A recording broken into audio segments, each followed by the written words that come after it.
死んでいる。何？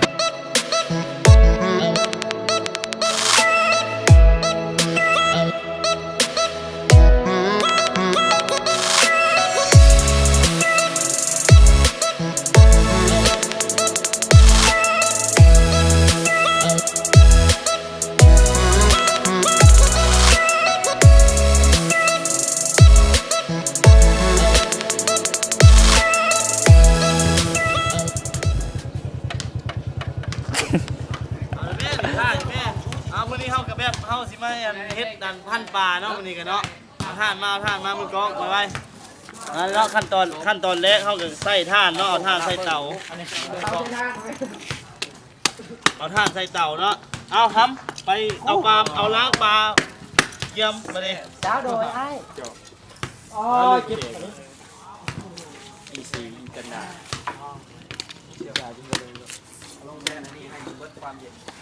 ท่านกับท่านมาแต่ตะเทศเนาะนี่เนาะเฮ้ยอยู่สวรรค์ล้านคือมาแต่ตะเทศเพื่อท่านนี่ได้ เอาไม้ใส่แขกบ่ มันคือไปแสลมขั้นตอนต่อไปเอาค้างเล็กเลยเอาปลาแล้วไหม ปลายังผสมสีตัวใหญ่ ใส่แล้วอีกค้างเตาไว้ท่าเลยเนาะไปบติดกระยาหัวมัน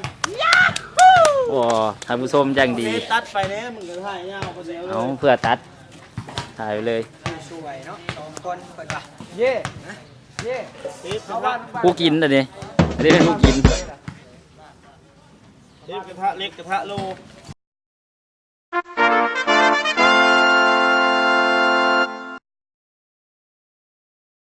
ว้าว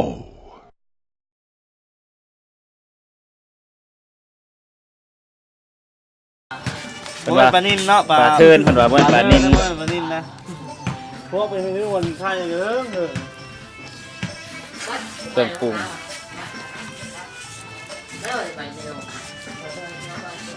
ผู้ท่ากิน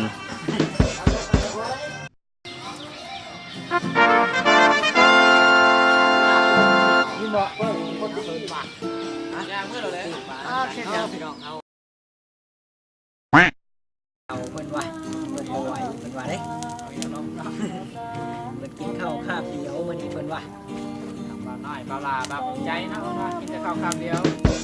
คิดดียังฟังได้อยู่เสียงจันทร์เสียงควายจากมาแต่ ปีกปลาไปฟังเพลงไป ว่ากันไป มีความสุขไปอีกอย่างหนึ่ง เสียงจันทร์นั้นใจร้ายละดวง ชีวิตติดดินเพิ่นว่า ติดตามเบิ่งตอนต่อไป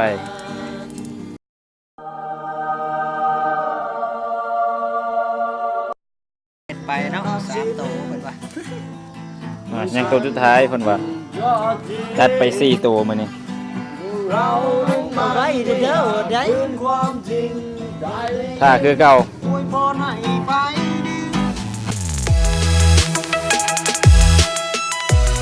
มาปุ๊บพ่อกันแล้วเนาะ เปียวน้ำ จังดาวเนาะ ซื้อกับบริกินดอกส้มไม่เมียกูไม่ใช่ดอกทอง ครับผมโดย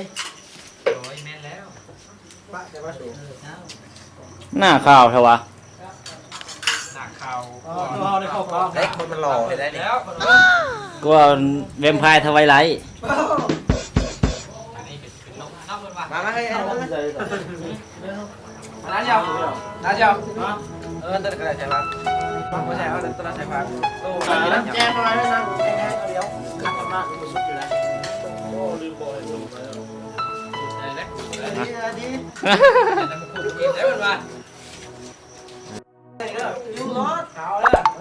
กิน กระทะเลยเข้าเรื่องน่ะอ้าวแม่ทำจัง พี่น้องอยู่ห้องพักคือเก่าเพิ่นว่า เข้า